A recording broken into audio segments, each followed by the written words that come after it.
Good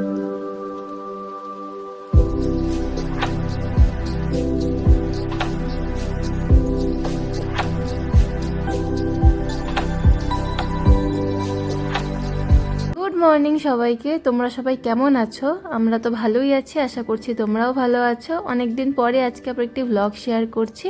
ঘুম থেকে উঠেই প্রথমে খেয়ে নিলাম গরম জল, তারপরে আমার ঘরে এসে সুন্দর করে ঘরটা পরিষ্কার করে নিলাম। আর এই যে সকালে এসে খেয়েছিলাম দুধ।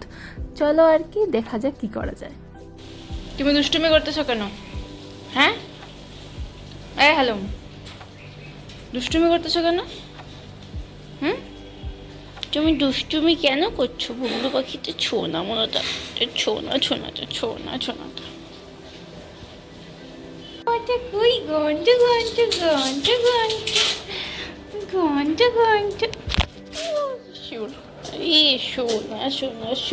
হলো তো অনেকক্ষণ ঘন্টার সাথে খেলা। রান্নাঘরে আসলাম, মালতিগুলো কেটে দিয়েছে, এগুলোকে জল একটু সেদ্ধ করতে বসিয়েছি। প্রথমেই ভাজবো আমি পটল ভাজা। আমাদের তো নিরামিষ হচ্ছে, তাই সব হচ্ছে এক এক দিন এক এক রকম খাওয়ার হচ্ছে। একঘেয়ে খেলে তো আর ভালো লাগবে না, তাই ঘুরিয়ে ফিরিয়ে এক এক দিন রান্না হচ্ছে। আর আজকে সবগুলো রান্না আমিই করছি। মা বলল আমি যাই, ছাদে অনেক কাজ আছে, তুমি রান্না ঠান্না এগুলো করতে থাকো, আমি আজকে গিয়ে ছাদটা না হয় বরং পরিষ্কার করে আসি। আমার দেখো প্রথমেই কিন্তু পটল ভাজা হয়ে গেল। এরপরে যে পাশে দেখছো লতি সেদ্ধ করতে বসিয়েছি, এরপরে লতিটা ভাজবো। আর এই কচুগুলো দিয়ে হবে আজকে পনিরের রসা।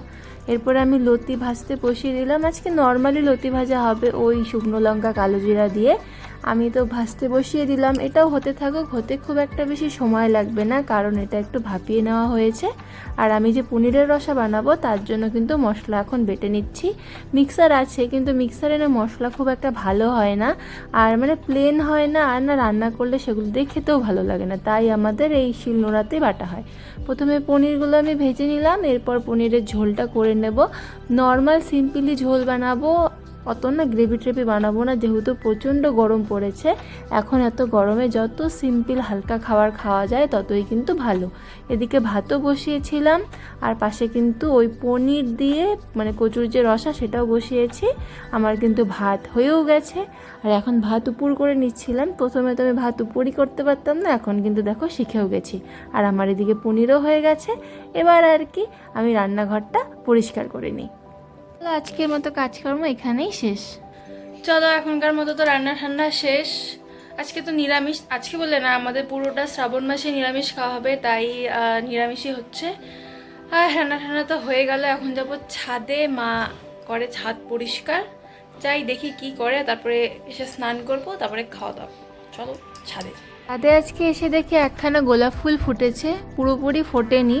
আর টপটার অবস্থা দেখছো খুব খারাপ, নিচে অনেক জঙ্গল হয়েছে। আর এখনও না পুজো হয়নি আজকে, তাই গাছে ফুলগুলো আছে।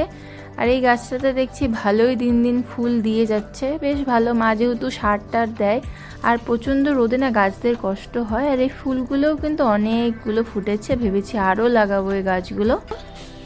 এই দেখো, এই যে কামালি বেটি ছাদ ঝাড় দিতে আসছে। তোমার হাজিরা কত? তোমার হাজিরা কত? হ্যাঁ, পেটে ভাতে হাজিরা, টাকা নিবা না? তো স্নান করলো, এরপরে ছাদ পরিষ্কার করে আর খেতেও বসে পড়লাম দুপুরে আমি আর মা দুজন মিলেই। আর এখন সন্ধে হয়ে গেছিলাম একটু তৈরি, যাব বাড়িতে। আমি আর মা দুজনেই আজকে বেরিয়েছি। মা যাবে আজকে পিসি বাড়িতে, আমি যাব বাড়িতে। সড়ক মাঠের সামন দিক দিয়ে যাচ্ছিলাম, দেখি কি মেলা বসেছে। দেখলাম ব্যানারে লেখা শ্রাবণী মেলা। পুরো মেলাটা কমপ্লিট হোক, তারপরে একদিন ঘুরতে আসবো। এরপরে চলে আসলাম বাড়িতে। এদিকে শোন, শোন, এদিকে এদিকে আয়। কোথায় যাবি? কি কিনবি আজকে মেলায়? গাড়ি কিনবি? খাবি না কিছু? কি খাবি?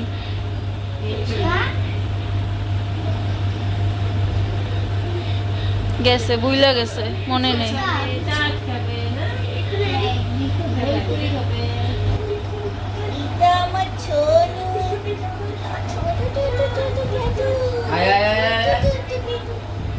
কিন্তু সোনামের সাথে অনেকক্ষণ মজা করলাম। এরপরে চলে এসেছিল ঠাম্মা, আর দেখো কি একখানা স্মাইল দিয়েছে। আর ঠাম্মা আমাকে বলছিল যে তুই কিন্তু বাবাধামে গেলে তুইও যেতে পারতে। আমি বললাম না গো, অত আমি হাঁটতে পারবো না। আর এরপরে দেখি বাড়িতে এই যে বড় ভাই টান টান হয়ে আর কি শুয়ে আছে। যেহেতু আমরা নিরামিষ খাচ্ছি তাই মা আমাকে এনে দিয়েছিল লাড্ডু। লাড্ডু খেয়ে এবার বাড়ির থেকে বেরিয়ে পড়লাম, যাব প্রথমে পিসির বাড়িতে। আর এই দেখো পিপো অনেক বড় হয়ে গেছে। আমি অনেক দিন পরে পিপোকে দেখলাম। পিপো কিন্তু অনেক ভালো, অচেনা মানুষকে দেখলে একদমই শয়তানি করে না। আমি তো পিপোকে দেখে ভীষণ খুশি হয়েছিলাম, কারণ আমি তো খুব একটা দেখিনি পিপোকে। আর পিপো আমার সাথে এরকম খেলাধুলা করছিল, আমার না একটু ভয়ই লাগছিল। ঘন্টকে যেমন প্রতিদিন নেই, ওকে তো নেই না, একটু ভয় ভয় কিন্তু লাগছিল। এরপর পিসির বাড়ির থেকে বের হওয়ার পর আমরা আমাদের পাড়াতে এখানে একটা কলার দোকানে এসেছিলাম, নিয়ে নেব কলা ঘরে খাওয়ার জন্য আর পুজোর জন্য। আর প্রগতি চা ভান্ডার থেকে নিয়েছিলাম আটা ব্রেডটা। বাড়িতে আসলাম, এরপর আমাদের ডিনারও হয়ে গেছিলো। চলো আজকের মতো টাটা, দেখাবে অন্য ব্লগে, বাই বাই।